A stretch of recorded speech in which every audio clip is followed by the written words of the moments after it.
मेरा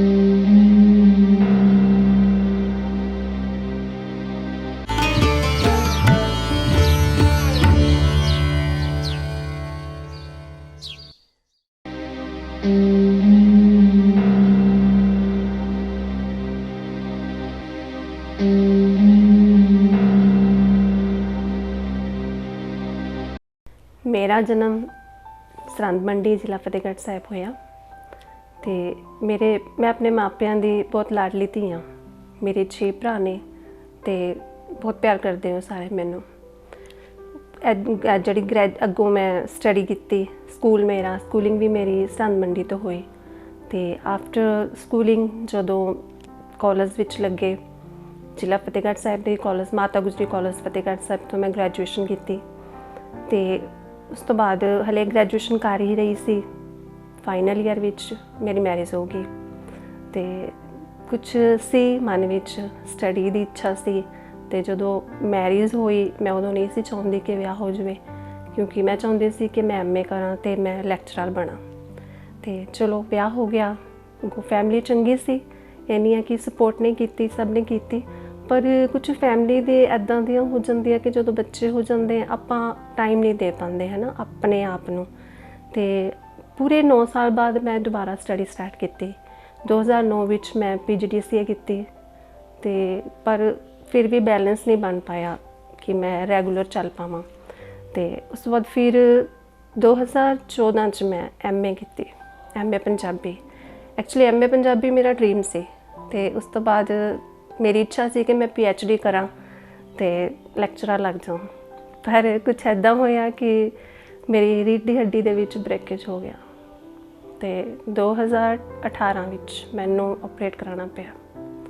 पूरा 1 साल मैं घर दे विच रही, किते भी जा नहीं सी सकदी ते उदों रियलाइज़ होया भी हुण तां शायद लिखना ही रह गया ना कि हुण मैं सिर्फ लिखण विच ही अगे जाना ते लिखना तो मेरा वैसे 2000 मतलब कॉलेज टाइम तो मैं लिखती सी। 2000 मेरा कॉलेज सीगा तो उदों मेरिया मैगजीन विच छपनियां शुरू हो गई सी। कॉलेज मैगजीन विच हर साल मेरा मतलब जदों सैकेंड ईयर च सी तो मेरी पहली बार कविता छपी सी कॉलेज मैगजीन च। उदों मैनूं महसूस होया सी कि मेरी कविता मेरे नाल चलदी है ना, भी मैं कविता लिखदी हाँ ते मैं लिख सकदी हाँ ज़्यादा वधिया। ते फिर फाइनल ईयर विच जदों मेरी उस इक्को साल कॉलेज मैगजीन दे विच मेरी एक कविता, 2 कहानियाँ मिनी कहानियाँ ते एक लेख लग्या ते उदों मैनूं लग्या कि मैं राइटिंग वाली लाइन विच या प्रोफैसर लाइन यही 2 करियर है जो मैं चूज़ करने हैं। ते पर वो देखो कि वो 2000 तो लैके 2021 तक जो मेरे च चेंज आया ते मैं अपनी एक किताब लैके आई 2017 विच ते विच उसदे विच पूरा 10 साल का गैप पिया। 2000 तो लैके 2014 तक 14 साल का गैप पिया पूरा कि मैं कुछ छपवा नहीं सकी, कुछ भेज नहीं सकी। पर 2014 तो सारा कुछ दोबारा तो रेगूलर मैं लिखण वाल होई, अखबारां नूं भेजना शुरू किया। ते सब तो वड्डी खुशी इस गल दी है भी अखबारां च मैं किसे दी सिफारिश नाल नहीं अगे आई, मैं भेजिया ते रोज़ाना स्पोक्समैन अखबार ते सिख फुलवाड़ी सब तो पहले उन्होंने मेरिया रचनावां नूं छापिया। ते उदों मैं साहित्य जगत अपने प्रवेश की गल करदी हाँ भी उदों मैं साहित्य जगत विच मेरी एंट्री हुई ते उदों मैनूं लगन लग्या कि हुण मेरी कविता विच निखार आ रहा है, मैं कुछ वधिया लिख रही हाँ ते खुशी हो रही सी कि अखबारां च छपना शुरू हो गया। उस टाइम दे विच तकरीबन मेरी हर अखबार विच मेरी रचना लगी ते फिर 2017 विच मैं अपनी किताब लैके आई भैणां दा सिरनामा ते बस हुण तो उस तो बाद फिर लिखी जा रही हाँ, कुछ कहानी वाल ते कुछ कविता वाल, गज़ल भी सीखण दी कोशिश कर रही हाँ।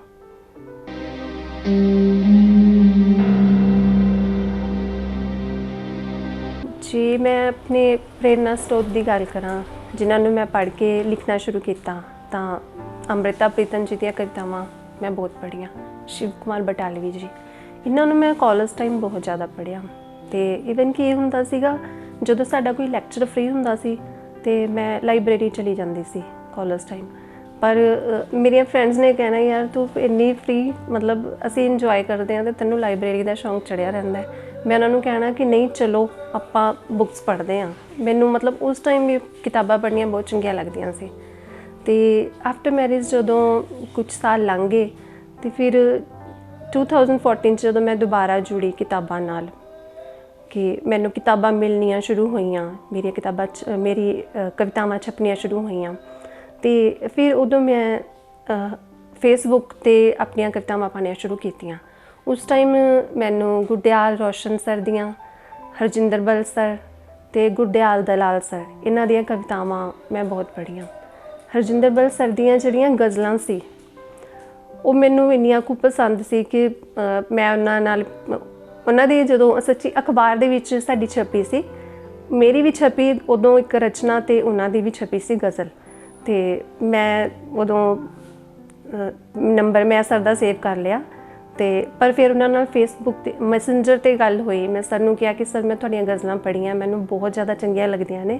ਉਹਨਾਂ ਦਾ ਇੱਕ ਗੀਤ ਸੀਗਾ ਗੁੱਡੀਆਂ ਪਟੋਲੇ, ਸਰਦੂਲ ਸਿਕੰਦਰ ਜੀ ਨੇ ਗਾਇਆ ਸੀ ਅਤੇ ਉਹਦੇ ਬਾਰੇ ਮੈਂ ਉਹਨਾਂ ਨੂੰ ਆਪਣਾ ਵਾਕਿਆ ਸਾਂਝਾ ਕੀਤਾ ਕਿ ਜਦੋਂ ਇਹ ਗੀਤ ਰਿਲੀਜ਼ ਹੋਇਆ ਸੀ ਉਦੋਂ ਮੇਰੀ ਮੈਰਿਜ ਸੀਗੀ, ਮੈਰਿਜ ਨੂੰ ਕੁਝ ਦਿਨ ਰਹਿੰਦੇ ਸੀ ਅਤੇ ਸਾਡੇ ਘਰ ਉਹ ਗੀਤ ਵੱਜਦਾ ਹੁੰਦਾ ਸੀ। ਵੀ ਉਹ ਮੇਰੇ ਦਿਲ ਦੇ ਬਹੁਤ ਕਰੀਬ ਹੈ ਕਿਉਂਕਿ ਉਹਨੂੰ ਸੁਣ ਕੇ ਅਸੀਂ ਵੀ ਰੋਂਦੇ ਸੀ, ਮੇਰਾ ਪਰਿਵਾਰ ਵੀ ਹੈ ਨਾ। ਅਤੇ ਸਰ ਬਹੁਤ ਮਤਲਬ ਖੁਸ਼ ਹੋਏ ਇਸ ਚੀਜ਼ ਨੂੰ ਦੇਖ ਕੇ ਉਹ। ਅਤੇ ਫਿਰ ਉਹਨਾਂ ਨੇ ਮੈਨੂੰ ਆਪਣੀਆਂ 2 ਕਿਤਾਬਾਂ ਭੇਜੀਆਂ। ਉਸ ਤੋਂ ਬਾਅਦ ਮੇਰੀ ਇੱਕ ਕਵਿਤਾ ਗਜ਼ਲਨੁਮਾ ਕਵਿਤਾ ਹੀ ਹੁੰਦੀ ਸੀ ਮੇਰੀ ਹੈ ਨਾ, ਅਤੇ ਉਹ ਛਪੀ ਅਤੇ ਸਰ ਨੇ ਮੈਨੂੰ ਕਾਲ ਕਰਕੇ ਕਿਹਾ ਵੀ ਇਹ ਗਜ਼ਲ ਨਹੀਂ ਹੈ, ਤੁਸੀਂ ਇਸ ਦੇ ਵਿੱਚ ਸੋਧ ਕਰੋ, ਇਹਨੂੰ ਗਜ਼ਲ ਨਹੀਂ ਕਹਿ ਸਕਦੇ। ਮੈਂ ਕਿਹਾ ਸਰ ਮੈਨੂੰ ਗਜ਼ਲ ਬਾਰੇ ਕੋਈ ਜਾਣਕਾਰੀ ਨਹੀਂ ਹੈ। ਅਤੇ ਫਿਰ ਮੈਨੂੰ ਉਹਨਾਂ ਨੇ ਕਿਹਾ ਕਿ ਕੋਈ ਗਜ਼ਲ ਨਾਲ ਸੰਬੰਧਿਤ ਤੁਸੀਂ ਕਿਤਾਬ ਲਓ, ਉਸ ਤੋਂ ਸਿੱਖੋ ਅਤੇ ਪਿੰਗਲ ਅਰੂਜ਼ ਬਾਰੇ ਜਾਣੋ। ਖੈਰ ਮੈਂ ਜ਼ਿਆਦਾ ਸਮਾਂ ਮੈਂ ਪਿੰਗਲ ਅਰੂਜ਼ ਬਾਰੇ ਤਾਂ ਨਹੀਂ ਜਾਣ ਸਕੀ, ਪਰ ਜਦੋਂ ਗੁਰਦਿਆਲ ਦਲਾਲ ਸਰ ਨੇ ਫੇਸਬੁੱਕ 'ਤੇ ਇੱਕ ਕਾਲਮ ਸ਼ੁਰੂ ਕੀਤਾ ਸੀ, ਉਹਨਾਂ ਨੇ ਉਸ ਦੇ ਵਿੱਚ ਬਹਿਰਾਂ ਬਾਰੇ ਦੱਸਣਾ ਸ਼ੁਰੂ ਕੀਤਾ ਅਤੇ ਸਭ ਨੂੰ ਸ਼ੇਅਰ ਲਿਖਣ ਦੀ ਉਹ ਸਿੱਖਿਆ ਦੇ ਰਹੇ ਸੀ। ਤਾਂ ਉਸ ਗਰੁੱਪ ਵਿੱਚ ਮੈਂ ਸ਼ਾਮਿਲ ਹੋਈ। ਸਾਂਝੀਆਂ ਗਜ਼ਲਾਂ ਅਤੇ ਸਾਂਝੇ ਸ਼ੇਅਰ ਉਹਨਾਂ ਨੇ ਸ਼ੁਰੂ ਕੀਤਾ ਸੀ ਹੈ ਨਾ, ਅਤੇ ਉਸ ਤੋਂ ਮੈਨੂੰ ਬਹੁਤ ਜਾਣਕਾਰੀ ਮਿਲੀ ਅਤੇ ਤਕਰੀਬਨ ਇਹ ਕਹਿ ਸਕਦੀ ਹਾਂ ਕਿ ਥੋੜ੍ਹੀ ਗਜ਼ਲ ਮੈਂ ਲਿਖਣ ਲੱਗ ਗਈ। ਅਤੇ ਹੁਣ ਹੋਰ ਵੀ ਸਿੱਖ ਰਹੇ ਹਾਂ, ਸਿੱਖਦਾ ਹੀ ਰਹਿੰਦਾ ਬੰਦਾ ਸਾਰੀ ਜ਼ਿੰਦਗੀ ਹੈ ਨਾ। ਅਤੇ ਕੋਸ਼ਿਸ਼ ਕਰਾਂਗੇ ਕਿ ਵਧੀਆ ਤੋਂ ਵਧੀਆ ਕਰ ਸਕਾਂ ਕਿਉਂਕਿ ਕਮੀਆਂ ਤਾਂ ਸ਼ਾਇਦ ਕਦੇ ਖਤਮ ਹੀ ਨਹੀਂ ਹੋਣੀਆਂ। ਅਤੇ ਇੱਕ ਕਿੱਸਾ ਮੈਂ ਹੋਰ ਆਪਣਾ ਤੁਹਾਡੇ ਨਾਲ ਸਾਂਝਾ ਕਰਨਾ ਚਾਹਾਂਗੀ। ਜਦੋਂ 3 ਸਾਲ ਪਹਿਲਾਂ ਮੇਰੀ ਬੇਟੀ ਨੂੰ ਮੈਂ ਸਕੂਲ ਦੇ ਲਈ ਕਵਿਤਾ ਦਿੱਤੀ, ਸਕੂਲ ਫੰਕਸ਼ਨ ਸੀ ਅਤੇ ਉਸ ਦੇ ਵਿੱਚ ਉਹਨੇ ਮੇਰੀ ਕਵਿਤਾ ਬੋਲੀ ਮਾਂ। ਜਦੋਂ ਉਹ ਕਵਿਤਾ ਉਹਨੇ ਸਟੇਜ 'ਤੇ ਬੋਲੀ, ਜਦੋਂ ਖ਼ਤਮ ਹੋਈ ਤਾਂ ਉਹ ਤਾੜੀਆਂ ਨਾਲ ਸਾਰਾ ਹਾਲ ਗੂੰਜ ਉੱਠਿਆ। ਉਹ ਇੰਨੀ ਜ਼ਿਆਦਾ ਖੁਸ਼ ਹੋਈ ਅਤੇ ਸਾਰਿਆਂ ਨੇ ਬਹੁਤ ਐਪਰੀਸ਼ੀਏਟ ਵੀ ਕੀਤਾ ਉਹਨੂੰ ਵੀ ਤੂੰ ਇੰਨੀ ਪਿਆਰੀ ਕਵਿਤਾ ਬੋਲੀ। ਅਤੇ ਉਸ ਤੋਂ ਬਾਅਦ ਜਿਹੜੀਆਂ ਇਹਦੀਆਂ ਫਰੈਂਡਸ ਦੇ ਮਦਰ ਸੀ ਉਹਨਾਂ ਨੇ ਮੈਨੂੰ ਕਿਹਾ ਕਿ ਤੁਸੀਂ ਇੰਨੀ ਸੋਹਣੀ ਕਵਿਤਾ ਲਿਖੀ। ਉਦੋਂ ਤੱਕ ਮੈਨੂੰ ਵੀ ਲੱਗਦਾ ਨਹੀਂ ਸੀ ਕਿ ਮੈਂ ਇੰਨੀ ਸੋਹਣੀ ਲਿਖਦੀ ਹਾਂ ਹੈ ਨਾ। ਅਤੇ ਇਹ ਨਿੱਕੀਆਂ ਨਿੱਕੀਆਂ ਚੀਜ਼ਾਂ ਆਪਾਂ ਨੂੰ ਹੋਰ ਚੰਗਾ ਲਿਖਣ ਲਈ ਪ੍ਰੇਰਨਾ ਦਿੰਦੀਆਂ ਨੇ। ਅਤੇ ਇੱਕ ਵਾਰੀ ਇੱਕ ਵਾਕਿਆ ਹੋਰ ਹੋਇਆ, ਜਦੋਂ ਹਾਲੇ 4-5 ਸਾਲ ਪਹਿਲਾਂ ਦੀ ਗੱਲ ਹੈ, ਜਦੋਂ ਮੇਰੀ ਕਵਿਤਾ ਪੰਜਾਬੀ ਟ੍ਰਿਬਿਊਨ ਅਤੇ ਅਜੀਤ ਵਿੱਚ ਲੱਗੀ ਸੀ ਅਤੇ ਉਦੋਂ ਮੈਨੂੰ ਹਰਭਜਨ ਸਿੰਘ ਖੇਮਕਰਨੀ ਸਰ ਦਾ ਮੈਸੇਜ ਆਇਆ ਅਤੇ ਉਹ ਮੈਸੇਜ ਸੀਗਾ ਕਿ ਮੁਬਾਰਕਾਂ ਬੀਬਾ ਜੀ, ਤੁਸੀਂ ਸਾਹਿਤ ਜਗਤ ਵਿੱਚ ਇਸ ਕਵਿਤਾ ਨਾਲ ਪ੍ਰਵੇਸ਼ ਕਰ ਲਿਆ। ਅਤੇ ਉਹ ਮੈਨੂੰ ਉਹ ਚੀਜ਼ ਵਾਕਈ ਬਹੁਤ ਮਨ ਨੂੰ ਖੁਸ਼ੀ ਦਿੰਦੀ ਹੈ ਅਤੇ ਲੱਗਦਾ ਵੀ ਹੋਰ ਵੀ ਵਧੀਆ ਕਰ ਸਕਦੇ ਹਾਂ, ਕਰਦੇ ਰਹਾਂਗੇ ਕਿਉਂਕਿ ਸਿੱਖਣਾ ਕਰਨਾ ਹੈ ਨਾ, ਇਹੀ ਆਪਣਾ ਅੱਗੇ ਵਧਣ ਦਾ ਤਾਂ ਇਹੀ ਸਰੋਤ ਹੈ ਕਿ ਜਦੋਂ ਤੱਕ ਆਪਾਂ ਮਿਹਨਤ ਜਾਰੀ ਰੱਖਦੇ ਹਾਂ ਤਾਂ ਆਪਾਂ ਵਧੀਆ ਹੁੰਦੇ ਰਹਿੰਦੇ ਹਾਂ। ਜਿੱਥੇ ਆਪਾਂ ਸਿੱਖਣਾ ਬੰਦ ਕਰ ਦਿੰਦੇ ਹਾਂ, ਪੜ੍ਹਨਾ ਬੰਦ ਕਰ ਦਿੰਦੇ ਹਾਂ, ਉੱਥੇ ਹੀ ਸਫ਼ਰ ਰੁਕ ਜਾਂਦਾ ਹੈ।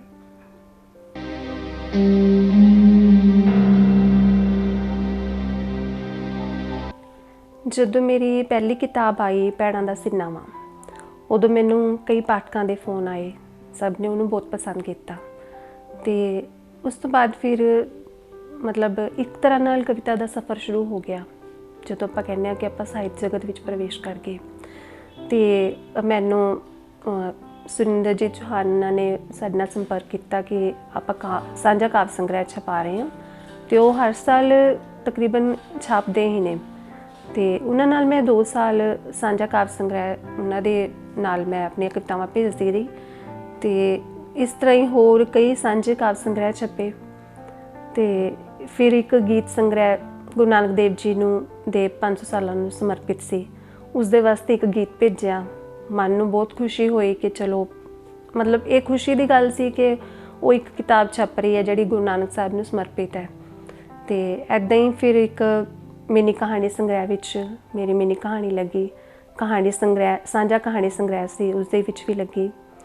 ਤੇ ਮਤਲਬ ਇਹ ਨਹੀਂ ਹੈ ਕਿ ਮੈਂ ਸਿਰਫ ਕਵਿਤਾ ਨਾਲ ਬੰਨੀ ਹੋਈ ਹਾਂ, ਕਵਿਤਾ, ਗਜ਼ਲ, ਮਿਨੀ ਕਹਾਣੀ, ਹੁਣ ਮੈਂ ਕਹਾਣੀ ਵੀ ਲਿਖ ਰਹੀ ਹਾਂ ਤੇ ਉਹ ਵੀ ਮੇਰੇ ਵਿੱਚ ਇੱਕ ਕਲਮ ਪੰਜਾਬ ਦੀ ਉਸ ਕਿਤਾਬ ਵਿੱਚ ਮੇਰੀ ਕਹਾਣੀ ਵੀ ਛਪੀ ਸੀ, ਉਹ ਵੀ ਸਾਂਝਾ ਕਾਵਿ ਸੰਗ੍ਰਹਿ ਸਾਂਝੀ ਕਿਤਾਬ ਹੀ ਸੀ। ਤੇ ਇਹ ਚੀਜ਼ਾਂ ਆਪਣੇ ਆਪ ਨੂੰ ਮਾਨ ਸਨਮਾਨ ਹੀ ਲੱਗਦੀਆਂ ਨੇ ਵੀ ਜਦੋਂ ਤੁਹਾਨੂੰ ਸਾਹਮਣੇ ਤੋਂ ਫੋਨ ਆਉਂਦਾ ਕਿ ਅਸੀਂ ਇੱਕ ਸਾਂਝੀ ਕਿਤਾਬ ਛਾਪ ਰਹੇ ਹਾਂ। ਤੇ ਵੈਸੇ ਤਾਂ ਦੇਖੋ ਨਾ ਕਿ ਜ਼ਿਆਦਾਤਰ ਸਾਂਝੇ ਕਾਵਿ ਸੰਗ੍ਰਹਿ ਜਾਂ ਸਾਂਝੀਆਂ ਪੁਸਤਕਾਂ ਦੇ ਵਿੱਚ ਪੈਸੇ ਲਿੱਤੇ ਜਾਂਦੇ ਆ ਤੇ ਆਪਣੇ ਲਈ ਇਹ ਮਾਨ ਸਨਮਾਨ ਵਾਲੀ ਗੱਲ ਉਦੋਂ ਹੁੰਦੀ ਹੈ ਜਦੋਂ ਉਹ ਕਹਿੰਦੇ ਨੇ ਕਿ ਅਸੀਂ ਤੁਹਾਡੇ ਤੋਂ ਕੁਝ ਵੀ ਨਹੀਂ ਲੈਣਾ, ਬਸ ਤੁਸੀਂ ਆਪਣੀ ਰਚਨਾ ਭੇਜ ਦਿਓ। ਤੇ ਖੁਸ਼ੀ ਹੁੰਦੀ ਹੈ ਵੀ ਚਲੋ ਹੁਣ ਕੁਝ ਇਸ ਕਾਬਿਲ ਹੋ ਗਏ ਆ ਕਿ ਸਾਹਿਤਕਾਰ ਸਾਨੂੰ ਜਾਣਦੇ ਨੇ, ਜਿਨ੍ਹਾਂ ਲੋਕਾਂ ਨੂੰ ਕਦੇ ਮਿਲੇ ਨਹੀਂ ਸੀ, ਵੀ ਸੋਚ ਵੀ ਨਹੀਂ ਸੀ ਸਕਦੇ ਵੀ ਕਦੀ ਅਸੀਂ ਉਹਨਾਂ ਨੂੰ ਮਿਲਾਂਗੇ ਜਾਂ ਉਹਨਾਂ ਦੇ ਬਰਾਬਰ ਬੈਠਾਂਗੇ, ਹੈ ਨਾ। ਤੇ ਉਹਨਾਂ ਨੂੰ ਅਸੀਂ ਉਹ ਸਾਡੇ ਨਾਲ ਅਪਰੋਚ ਕਰਦੇ ਨੇ ਕਿ ਸਾਨੂੰ ਰਚਨਾ ਭੇਜੋ, ਜਾਂ ਜਦੋਂ ਫਿਰ ਮੈਗਜ਼ੀਨ ਵਾਲੇ ਕਾਲ ਕਰਦੇ ਨੇ ਕਿ ਤੁਸੀਂ ਸਾਡੀ ਮੈਗਜ਼ੀਨ ਦੇ ਲਈ ਆਪਣੀ ਰਚਨਾ ਭੇਜੋ, ਕੋਈ ਕਵਿਤਾ, ਕੋਈ ਕਹਾਣੀ। ਤੇ ਇੱਦਾਂ ਇੱਕ ਕਿੱਸਾ ਸੀ ਜਦੋਂ ਪੰਜ ਦਰਿਆ ਦੇ ਵਿੱਚ ਮੇਰੀ ਕਵਿਤਾ ਛਪੀ ਤੇ ਉਦੋਂ ਮੈਨੂੰ ਬਹੁਤ ਖੁਸ਼ੀ ਹੋਈ। ਉਹਦਾ ਕਾਰਨ ਇਹ ਸੀ ਕਿ ਜਿਹੜਾ ਪੰਜ ਦਰਿਆ ਮੈਗਜ਼ੀਨ ਹੈ ਉਹ ਪ੍ਰੋਫੈਸਰ ਮੋਹਨ ਸਿੰਘ ਉਹਨਾਂ ਨੇ ਸ਼ੁਰੂ ਕੀਤਾ ਸੀ। ਪ੍ਰੋਫੈਸਰ ਮੋਹਨ ਸਿੰਘ ਜਿਨ੍ਹਾਂ ਨੂੰ ਅਸੀਂ ਕਾਲਜ 'ਚ ਪੜ੍ਹਿਆ, ਸਕੂਲ 'ਚ ਪੜ੍ਹਿਆ, ਹੈ ਨਾ। ਤੇ ਉਹ ਬਹੁਤ ਮਹਾਨ ਸੀ, ਆਪਣੇ ਆਪ ਵਿੱਚ ਬਹੁਤ ਮਹਾਨ ਕਵੀ। ਤੇ ਉਹਨਾਂ ਦੇ ਮੈਗਜ਼ੀਨ ਉਦੋਂ ਅਸੀਂ ਪੜ੍ਹਦੇ ਸੀ, ਸੋਚਦੇ ਸੀ ਵੀ ਇਹ ਕਵਿਤਾਵਾਂ ਇਹਨਾਂ ਤੱਕ ਪਹੁੰਚ ਕਿਵੇਂ ਕੀਤੀ ਜਾਂਦੀ ਹੈ, ਮੈਗਜ਼ੀਨਾਂ ਤੱਕ ਜਾਂ ਕਿਤਾਬਾਂ ਵਿੱਚ ਕਿਵੇਂ ਕੋਈ ਛਪਦਾ ਹੈ ਨਾ। ਤੇ ਉਹ ਬਹੁਤ ਵੱਡੀ ਗੱਲ ਲੱਗਦੀ ਹੁੰਦੀ ਸੀ। ਤੇ ਜਦੋਂ ਪੰਜ ਦਰਿਆ ਵਿੱਚ ਮੇਰੀ ਕਵਿਤਾ ਛਪੀ ਤੇ ਮੈਨੂੰ ਬਹੁਤ ਖੁਸ਼ੀ ਹੋਈ ਵੀ ਪ੍ਰੋਫੈਸਰ ਮੋਹਨ ਸਿੰਘ ਜੀ ਹੁਣ ਤਾਂ ਨਹੀਂ ਹੈਗੇ, ਉਹਨਾਂ ਦਾ ਰਸਾਲਾ ਸ਼ਾਇਦ ਭੁਪਿੰਦਰ ਸਿੰਘ ਜੀ ਭੁਪਿੰਦਰ ਮੰਗੜ ਜੀ, ਹਾਂਜੀ, ਉਹ ਮੇਰੇ ਖਿਆਲ ਉਹ ਪ੍ਰਕਾਸ਼ਿਤ ਕਰਦੇ ਨੇ। ਤੇ ਪਰ ਉਹਨਾਂ ਨੇ ਮੈਨੂੰ ਕਾਲ ਕਰਕੇ ਕਿਹਾ ਕਿ ਤੁਸੀਂ ਭੇਜੋ ਤੇ ਮੈਨੂੰ ਬਹੁਤ ਖੁਸ਼ੀ ਹੋਈ। ਤੇ ਇੱਦਾਂ ਹੀ ਕੁਛ ਹੋਰ ਵੀ ਹੁੰਦੇ ਆ, ਜਿਵੇਂ ਪੰਜਾਬੀ ਟ੍ਰਿਬਿਊਨ 'ਚ ਜਦੋਂ ਮੈਂ ਛਪੀ ਤੇ ਉਦੋਂ ਵੀ ਬਹੁਤ ਮਨ ਨੂੰ ਖੁਸ਼ੀ ਹੋਈ। ਤੇ ਇੱਦਾਂ ਨਿਰੰਤਰ ਚੱਲਦਾ ਰਹਿੰਦਾ ਸਫ਼ਰ। ਇਹ ਕਹਿ ਲਓ ਕਿ ਜਦੋਂ ਆਪਾਂ ਲਿਖਦੇ ਰਹਿੰਦੇ ਹਾਂ ਤੇ ਛਪਦਾ ਰਹਿੰਦਾ ਤਾਂ ਮਨ ਨੂੰ ਥੋੜ੍ਹਾ ਸਕੂਨ ਜਿਹਾ ਮਿਲਦਾ। ਸ਼ਾਇਦ ਸਾਰੇ ਲੇਖਕਾਂ ਨਾਲ ਹੀ ਇੱਦਾਂ ਹੁੰਦਾ ਹੋਣਾ ਕਿ ਜਦੋਂ ਕੁਛ ਛਪ ਜਾਂਦਾ ਫਿਰ ਥੋੜ੍ਹਾ, ਜੇ ਨਾ ਛਪੇ ਰੁਕ ਜਾਵੇ ਸਫ਼ਰ, ਫਿਰ ਉਹ ਆਪਣੇ ਆਪ ਨੂੰ ਲੱਗੀ ਜਾਂਦਾ ਕਿ ਵੀ ਹੁਣ ਕੁਛ ਵੀ ਨਹੀਂ ਕਰ ਪਾ ਰਹੇ ਆਪਾਂ। ਤੇ ਪਰ ਮੈਨੂੰ ਬਹੁਤ ਖੁਸ਼ੀ ਹੁੰਦੀ ਹੈ ਜਦੋਂ ਕਿਤੇ ਛਪਦਾ ਹੈ ਜਾਂ ਕਿਸੇ ਪ੍ਰੋਗਰਾਮ ਵਿੱਚ ਜਾਂਦੀ ਹਾਂ। ਵੈਸੇ ਮੋਸਟਲੀ ਮੈਂ ਬਹੁਤ ਘੱਟ ਕਵੀ ਦਰਬਾਰਾਂ ਵਿੱਚ ਜਾਂਦੀ ਹਾਂ ਅਤੇ ਮੇਰੇ ਤੋਂ ਜਾ ਨਹੀਂ ਹੁੰਦਾ, ਕੁਛ ਮੇਰੀ ਬੈਕ ਦੀ ਪ੍ਰੋਬਲਮ ਹੈ। ਅਤੇ ਪਰ ਜਦੋਂ ਮੈਂ ਜਾਂਦੀ ਹਾਂ ਉੱਥੇ ਸੁਣੀਦਾ ਆਪਣੇ ਤੋਂ ਵੱਡੇ ਵੱਡੇ ਸ਼ਾਇਰਾਂ ਨੂੰ ਅਤੇ ਇੰਨਾ ਕੁ ਮਨ ਨੂੰ ਖੁਸ਼ੀ ਮਿਲਦੀ ਹੈ, ਦਿਲ ਕਰਦਾ ਕਿ ਇਹ ਪ੍ਰੋਗਰਾਮ ਛੱਡੇ ਨਹੀਂ ਜਾਣੇ ਚਾਹੀਦੇ, ਜਾਣਾ ਚਾਹੀਦਾ ਜ਼ਰੂਰ। ਪਰ ਚਲੋ ਕੁਛ ਕਈ ਵਾਰ ਬਹੁਤ ਦੂਰ ਹੁੰਦੇ ਹੈ ਜਾਂ ਕਈ ਵਾਰੀ ਆਪਣੀ ਕੋਈ ਮਜਬੂਰੀ ਆ ਜਾਂਦੀ ਹੈ, ਕਈ ਵਾਰ ਸਿਹਤ ਦੀ ਪ੍ਰੋਬਲਮ ਹੁੰਦੀ ਹੈ। ਅਤੇ ਪਰ ਚਲੋ ਹੁਣ ਇੱਕ ਸਿਸਟਮ ਇਹ ਚੱਲ ਗਿਆ ਕਿ ਔਨਲਾਈਨ ਪ੍ਰੋਗਰਾਮ ਆਪਾਂ ਨੂੰ ਦੇਖਣ ਨੂੰ ਮਿਲ ਜਾਂਦੇ ਹੈ, ਉੱਥੋਂ ਲਾਈਵ ਹੋ ਜਾਂਦੇ ਹੈ। ਅਤੇ ਉਹ ਬਹੁਤ ਵਧੀਆ ਹੈਗਾ ਸਿਸਟਮ ਕਿ ਜਦੋਂ ਉੱਥੋਂ ਦੀ ਪ੍ਰੋਗਰਾਮ ਆਪਾਂ ਨੂੰ ਰਿਕਾਰਡਡ ਪ੍ਰੋਗਰਾਮ ਵੀ ਮਿਲ ਜਾਂਦੇ ਆ ਦੇਖਣ ਨੂੰ, ਜਿਹੜੇ ਨਹੀਂ ਜਾ ਸਕਦੇ। ਇਹਨਾਂ ਚੀਜ਼ਾਂ ਵੱਲ ਮੈਨੂੰ ਲੱਗਦਾ ਜ਼ਿਆਦਾ ਧਿਆਨ ਦੇਣ ਦੀ ਲੋੜ ਹੈ ਨਾ, ਵੀ ਇਹ ਹੁੰਦੇ ਰਹਿਣੇ ਚਾਹੀਦੇ ਆ ਕਿ ਹਰ ਇੱਕ ਦੀ ਅਪਰੋਚ ਵਿੱਚ ਹੋਵੇ। ਸਾਹਿਤਕਾਰਾਂ ਨੂੰ ਸੁਣਨਾ, ਉਹਨਾਂ ਨੂੰ ਇੱਦਾਂ ਲਾਈਵ ਦੇਖਣਾ ਚੰਗੀ ਗੱਲ ਹੈ।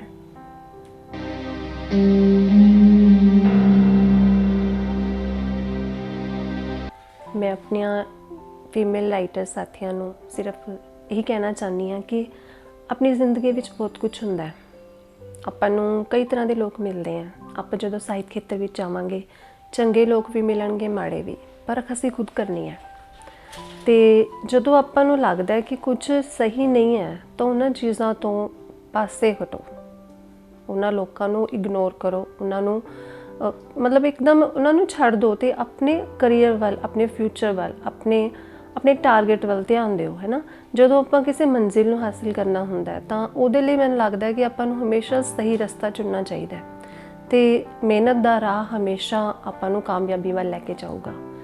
ਮਿਹਨਤ ਇੱਕ ਇਹੋ ਜਿਹੀ ਚੀਜ਼ ਹੈ ਵੀ ਜਿਹਦੇ ਸਹਾਰੇ ਆਪਾਂ ਜਿਹੜੀ ਸਫਲਤਾ ਹਾਸਿਲ ਕਰਦੇ ਆ ਨਾ, ਉਹ ਆਪਾਂ ਨੂੰ ਅੰਤਰ ਮਨ ਤੱਕ ਖੁਸ਼ੀ ਦਿੰਦੀ ਹੈ ਤੇ ਸਹੀ ਰਸਤੇ ਹਮੇਸ਼ਾ ਆਪਾਂ ਨੂੰ ਸਹੀ ਦਿਸ਼ਾ ਵੱਲ, ਸਹੀ ਮੰਜ਼ਿਲ ਵੱਲ ਜ਼ਰੂਰ ਲੈ ਕੇ ਜਾਂਦੇ ਆ।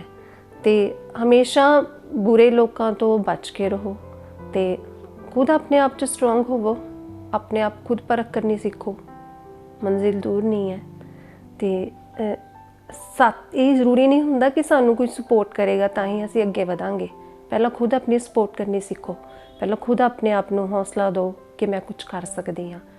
ਤੇ ਕਿਸੇ ਵੀ ਖੇਤਰ 'ਚ ਅੱਗੇ ਵਧਣਾ ਔਖਾ ਨਹੀਂ ਹੈ, ਬਸ਼ਰਤੇ ਕਿ ਤੁਹਾਡਾ ਪਰਿਵਾਰ, ਤੁਹਾਡੀ ਮਿਹਨਤ ਤੁਹਾਡੇ ਨਾਲ ਹੈ।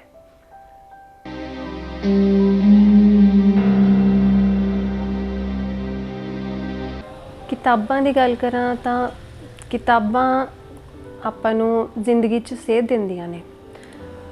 ਹਰ ਇੱਕ ਨੂੰ ਕਿਤਾਬਾਂ ਤਾਂ ਵੈਸੇ ਸਕੂਲ 'ਚ ਤਾਂ ਹਰ ਕੋਈ ਪੜ੍ਹਦਾ ਹੀ ਹੈ, ਪਰ ਜਦੋਂ ਆਪਾਂ ਅਸਲ ਜ਼ਿੰਦਗੀ ਵਿੱਚ ਆਉਂਦੇ ਹਾਂ ਉਦੋਂ ਵੀ ਆਪਾਂ ਨੂੰ ਕਿਤਾਬਾਂ ਬਹੁਤ ਸਾਥ ਦਿੰਦੀਆਂ ਨੇ। ਤੇ ਹਰ ਇੱਕ ਲੇਖਕ ਨੂੰ ਤਾਂ ਕਿਤਾਬਾਂ ਪੜ੍ਹਨੀਆਂ ਹੀ ਜ਼ਰੂਰ ਚਾਹੀਦੀਆਂ, ਕਿਉਂਕਿ ਜਦੋਂ ਤੱਕ ਆਪਾਂ ਪੜ੍ਹਾਂਗੇ ਨਹੀਂ ਆਪਾਂ ਹੋਰ ਸਿੱਖਾਂਗੇ ਕਿਵੇਂ। ਤੇ ਮੈਂ ਇੱਕ ਗੱਲ ਕਹਿੰਦੀ ਹੁੰਦੀ ਹਾਂ ਕਿ ਜਿਵੇਂ ਨਾ ਇੱਕ ਤਰੀਕਾ ਹੁੰਦਾ ਨਾ ਕਿ ਖੂਹ ਦੇ ਵਿੱਚੋਂ ਬੋਰ ਕੀਤਾ ਜਾਂਦਾ ਹੈ ਪਾਣੀ ਕੱਢਣ ਦੇ ਲਈ ਜ਼ਮੀਨ ਦੇ ਵਿੱਚੋਂ, ਤੇ ਉੱਦਾਂ ਹੀ ਹੈ ਵੀ ਜਿਵੇਂ ਜਿਵੇਂ ਆਪਾਂ ਪੜ੍ਹੀ ਜਾਂਦੇ ਹਾਂ ਉਵੇਂ ਉਵੇਂ ਆਪਣੇ ਅੰਦਰ ਹੋਰ ਵਧੀਆ ਖਿਆਲ ਪੈਦਾ ਹੁੰਦੇ ਆ, ਆਪਾਂ ਹੋਰ ਵਧੀਆ ਲਿਖਦੇ ਹਾਂ, ਆਪਣੇ ਅੰਦਰ ਹੋਰ ਚੰਗੀਆਂ ਚੀਜ਼ਾਂ, ਚੰਗੇ ਖਿਆਲ 'ਚ ਹੁੰਦੇ ਹੀ ਹੈ ਤੇ ਆਪਣੀ ਜ਼ਿੰਦਗੀ ਵਿੱਚ ਵੀ ਚੰਗੀਆਂ ਚੀਜ਼ਾਂ ਹੁੰਦੀਆਂ। ਆਪਣੀ ਜਿਹੜੀ ਨਕਾਰਾਤਮਕਤਾ ਹੈ ਉਹ ਚਲੀ ਜਾਂਦੀ ਹੈ। ਚੰਗੀਆਂ ਕਿਤਾਬਾਂ ਆਪਾਂ ਨੂੰ ਸਕਾਰਾਤਮਕ ਬਣਾਉਂਦੀਆਂ ਨੇ। ਤੇ ਇੱਦਾਂ ਹੀ ਜਦੋਂ ਮੇਰੀ ਇੱਕ ਵਾਕਿਆ ਹੋਇਆ, ਜਦੋਂ ਮੇਰੀ ਕਵਿਤਾ ਛਪੀ ਤੇ ਮੈਨੂੰ ਦਿੱਲੀ ਤੋਂ ਇੱਕ ਫ਼ੋਨ ਆਇਆ। ਉਹ ਕਵਿਤਾ ਦੇ ਵਿੱਚ ਮਤਲਬ ਇੱਕ ਬੇਟੀਆਂ ਦੇ ਬਾਰੇ ਸੀ ਤੇ ਉਹਨਾਂ ਨੇ ਆਪਣੀ ਵਾਈਫ ਨਾਲ ਮੇਰੀ ਗੱਲ ਕਰਾਈ। ਕਹਿੰਦੇ ਮੈਂ ਇਹਨਾਂ ਨੂੰ ਕਿਹਾ ਕਿ ਆ ਦੇਖੋ ਸਾਡੀਆਂ 2 ਬੇਟੀਆਂ ਨੇ ਤੇ ਇਹ ਦੂਸਰੀ ਬੇਟੀ ਦੀ ਵਾਰ ਇੰਨੇ ਦੁਖੀ ਹੋਏ ਤੇ ਮੈਂ ਤੁਹਾਡੇ ਨਾਲ ਗੱਲ ਇਸ ਲਈ ਕਰਾ ਰਹੀ ਹਾਂ ਕਿ ਇਸ ਤੋਂ ਪਹਿਲਾਂ ਮੈਂ ਤੁਹਾਡੀ ਇੱਕ ਕਹਾਣੀ ਵੀ ਪੜ੍ਹੀ ਸੀ ਤੇ ਉਹਦੇ ਵਿੱਚ ਇੱਦਾਂ ਹੀ ਸੀਗਾ ਕਿ ਦੂਸਰੀ ਬੇਟੀ ਦੀ ਵੇਲੇ ਸੋਗ ਪੈ ਗਿਆ। ਤੇ ਮੈਂ ਕਹਿੰਦੇ ਇਹਨਾਂ ਨੂੰ ਆਪਣੀ ਪਤਨੀ ਨੂੰ ਸਮਝਾ ਰਿਹਾ ਕਿ ਦੋਨੋਂ ਬੇਟੀਆਂ ਦੀ ਵਾਰ ਵੀ ਖੁਸ਼ ਹੋ ਤੇ ਹੁਣ ਇਸ ਤੋਂ ਬਾਅਦ ਸੋਗ ਨਹੀਂ ਕਰਨਾ ਹੈਗਾ। ਤੇ ਉਹਨਾਂ ਨਾਲ ਮੇਰੇ ਨਾਲ ਗੱਲ ਕੀਤੀ ਤੇ ਮੇਰੇ ਮਨ ਨੂੰ ਬਹੁਤ ਖੁਸ਼ੀ ਹੋਈ ਵੀ ਚਲੋ ਕਿਸੇ ਦੀ ਜ਼ਿੰਦਗੀ ਵਿੱਚ ਸਾਡੀ ਲਿਖਤ ਨਾਲ ਕੋਈ ਸੁਧਾਰ ਆਇਆ, ਕੁਛ ਅਸੀਂ ਸਮਾਜ ਨੂੰ ਕੁਛ ਦੇ ਰਹੇ ਹਾਂ। ਤੇ ਇਹੀ ਇੱਕ ਲੇਖਕ ਦਾ ਅਸਲ ਹਾਸਿਲ ਹੁੰਦਾ ਹੈ ਕਿ ਜਦੋਂ ਉਹ ਕੁਛ ਸਮਾਜ ਲਈ ਲਿਖਦਾ ਹੈ, ਆਪਾਂ ਆਪਣੇ ਲਈ ਤਾਂ ਲਿਖਦੇ ਹੀ ਹਾਂ, ਪਹਿਲਾਂ ਲੇਖਕ ਆਪਣੇ ਆਪ ਲਈ ਲਿਖਦਾ ਤਾਂ ਹੀ ਉਸਦੇ ਮਨ ਨੂੰ ਸਕੂਨ ਮਿਲਦਾ ਤੇ ਉਹਦੀ ਜਦੋਂ ਲੇਖਣੀ ਚੰਗੀ ਹੁੰਦੀ ਹੈ ਤੇ ਉਹ ਸਮਾਜ ਨੂੰ ਕੋਈ ਸੇਧ ਦਿੰਦੀ ਹੈ ਤੇ ਉਹੀ ਅਸਲ 'ਚ ਉਸਦਾ ਮਾਨ ਸਨਮਾਨ ਹੁੰਦਾ ਹੈ। ਇਹੀ ਉਸਦਾ ਹਾਸਿਲ ਹੈ ਕਿ ਸਮਾਜ ਉਸ ਤੋਂ ਕੁਛ ਹਾਸਿਲ ਕਰ ਪਾ ਰਿਹਾ ਹੈ। ਤੇ ਨਵੇਂ ਲੇਖਕ ਸਾਥੀਆਂ ਨੂੰ ਵੀ ਇਹੀ ਕਹਿਣਾ ਚਾਹਾਂਗੀ ਕਿ ਪੜ੍ਹੋ ਤੇ ਪੜ੍ਹ ਕੇ ਹੀ ਆਪਣੀ ਲੇਖਣੀ ਦੇ ਵਿੱਚ ਹੋਰ ਸੁਧਾਰ ਆਏਗਾ, ਅਸੀਂ ਹੋਰ ਵਧੀਆ ਕਰ ਪਾਵਾਂਗੇ।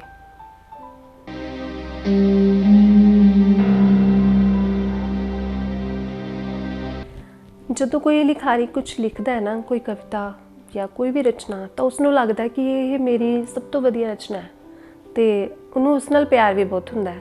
ਪਰ ਇਹ ਜ਼ਰੂਰੀ ਨਹੀਂ ਹੈ ਕਿ ਜਦੋਂ ਉਹਨੂੰ ਦੂਸਰਾ ਪੜ੍ਹੇ ਤਾਂ ਉਹ ਉਨੀ ਹੀ ਵਧੀਆ ਲੱਗੇ ਉਸਨੂੰ ਵੀ। ਤੇ ਆਪਾਂ ਜਦੋਂ ਜੋ ਲਿਖਦੇ ਹਾਂ ਉਹ ਸਿਰਫ ਜਦੋਂ ਤੱਕ ਉਹ ਸਮਾਜ ਲਈ ਨਹੀਂ ਹੈ, ਜਦੋਂ ਕੁਛ ਸੇਧ ਦੇਣ ਲਾਇਕ ਨਹੀਂ ਹੈ ਜਾਂ ਆਪਾਂ ਨੂੰ ਲੱਗਦਾ ਕਿ ਇਹ ਹਲੇ ਇਸ ਲਾਇਕ ਹੀ ਨਹੀਂ ਹੈ, ਤਾਂ ਉਸਨੂੰ ਹੋਰ ਸੁਧਾਰੋ, ਉਸਨੂੰ ਹੋਰ ਲਿਖੋ, ਵੱਧ ਤੋਂ ਵੱਧ ਲਿਖੋ। ਜਦੋਂ ਤੱਕ ਆਪਣੇ ਆਪ ਨੂੰ ਪੂਰਾ ਮਨ ਨੂੰ ਤਸੱਲੀ ਨਹੀਂ ਹੋ ਜਾਂਦੀ ਕਿ ਹਾਂ ਇਹ ਮੈਂ ਦੂਸਰਿਆਂ ਨੂੰ ਦਿਖਾਉਣ ਲਾਇਕ ਹੈ, ਅਗਲਾ ਦੇਖ ਕੇ ਇਹਨੂੰ ਕਹੇਗਾ ਕਿ ਹਾਂ ਇਹ ਬਹੁਤ ਵਧੀਆ ਹੈ, ਤੇ ਉਦੋਂ ਤੱਕ ਆਪਣੇ ਆਪ 'ਚ ਸਬਰ ਰੱਖੋ। ਮੇਰੇ ਨਾਲ ਵੀ ਇੱਦਾਂ ਹੋਇਆ ਵੀ ਮੈਂ ਲਿਖਦੀ ਰਹੀ, ਮੈਨੂੰ ਲੱਗਦਾ ਕਿ ਮੈਂ 10-12 ਸਾਲ ਤਾਂ ਮੈਂ ਕਿਸੇ ਨੂੰ ਦਿਖਾਇਆ ਹੀ ਨਹੀਂ ਹੋਣਾ ਕਿ ਮੈਂ ਕੀ ਲਿਖਿਆ। ਤੇ ਫਿਰ ਜਦੋਂ ਛਪਣਾ ਸ਼ੁਰੂ ਹੋਇਆ ਤੇ ਆਪਣੇ ਆਪ ਨੂੰ ਲੱਗਣ ਲੱਗਾ ਕਿ ਹਾਲੇ ਵੀ ਹੋਰ ਕਮੀਆਂ ਨੇ, ਕਮੀਆਂ ਆਪਣੀਆਂ ਕਦੀ ਖਤਮ ਨਹੀਂ ਹੁੰਦੀਆਂ।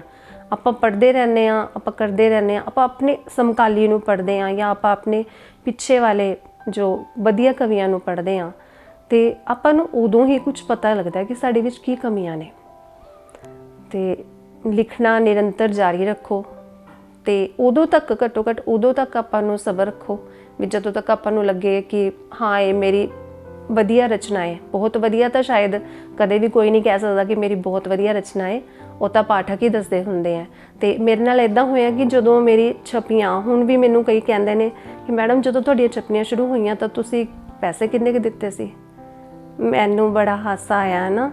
मैं क्या तुसी मैं तुहानूं एड्रैस दे दिंदी हाँ, तुहानूं ईमेल दे दिंदी हाँ, तुसी उन्हां नूं भेजो, उन्हां नूं पुछ लो खुद तुहाडे तों किन्ने पैसे लैंदे आ। मैं कि मेरे नाल इदां दा कुछ नहीं होया, मैं सिर्फ उन्हां नूं भेजियां, नाल मैं एक लैटर मैंशन कीती कि जे तुहानूं चंगी लगदी है, काबिल लगदी है, तो तुसी जरूर छापो। क्योंकि उदों ईमेल वगैरह नहीं सी इन्ना चल रहा, उदों आपां नूं बाय पोस्ट भेजनी पैंदी सी। ते फिर उस तो बाद जो अब तुहाडी छपनी शुरू हो जाती है, छपनी उदों शुरू होंदी है जब प्रिंट पेपर्स दे विच जो छपनी शुरू होंदे है ना, उदों तुसीं कह सकते हो कि हाँ मेरी राइटिंग च कुछ दम है। क्योंकि अखबार वाले मैनूं नहीं लगता कि वह हल्की या घटिया पद्धर की रचना नूं छापदे हैं। जो उन्होंने लगता है कि किसी लायक है, क्योंकि उन्होंने अपनी सर्कुलेशन भी देखनी होंदी है, उन्होंने अपना पद्धर कायम रखना होंदा है। तो जे कोई ये हुण तुसीं खुद देखना कि आपां किस पद्धर ते खड़े हाँ। स्वै घोख अपने आप नूं परखना हमेशा जरूरी हुंदा है। जदों अपने मन नूं पूरी तसल्ली होवे भी कि हाँ असीं ठीक हाँ, असीं सही हाँ, फिर ही आपां अपने आप नूं कह सकते हैं कि हाँ मैं हुण इस लैवल ते अगे वध रही हाँ।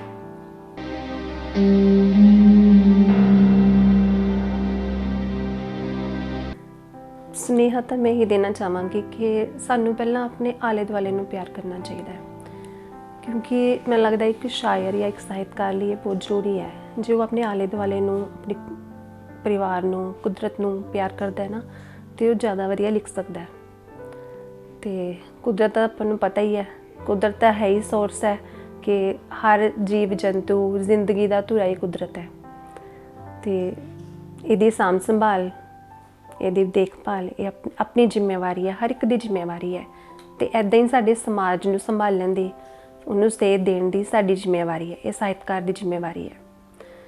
दूजा सुनेहा मैं देना चाहवांगी कि आपां नूं कदे मेहनत तो नहीं टलना चाहिए, क्योंकि बिना मेहनत तो कदे किसी नूं कोई मंजिल नहीं मिली।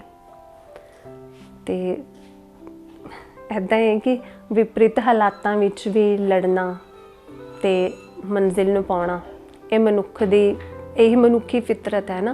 तो जिन्हां ने उच्चे कहते उच्चे टीचे हासिल किए या साडे तो उपर पहुँच चुके ने, या जिहड़े हुण तक इतिहास के सफ़ियां ते लिखे गए, वो भी साडे वर्गी सधारण इंसान सी, पर उन्हां दे विच मेहनत करन दी बहुत हिम्मत सी, उन्होंने बहुत मेहनत की। तो ताही वो अज साडे रहनुमा ने जिन्होंने असी देखते हैं, जिन्हों तो असी सीखते हैं। तो बस ऐदां ही जिंदगी है, जिंदगी नूं सौखे तरीके नाल जीण दी कोशिश करिए। वधिया ज़्यादा लग्जरी पिछे दौड़ के अपने आप नूं सिर्फ अपने आप नूं परेशान करते हैं, है ना। जिंदगी विच सिंपलिसिटी बहुत जरूरी है। तो बस यही मेरा सुनेहा।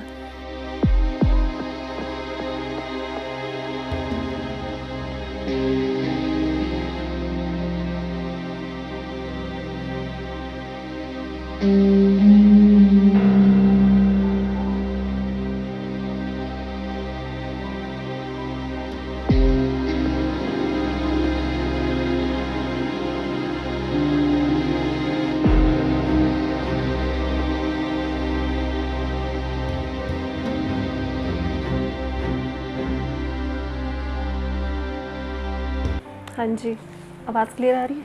नहीं सर, किताब तो बाकी दसना है, मतलब यही मेरा तुहाडे नाल आखिरी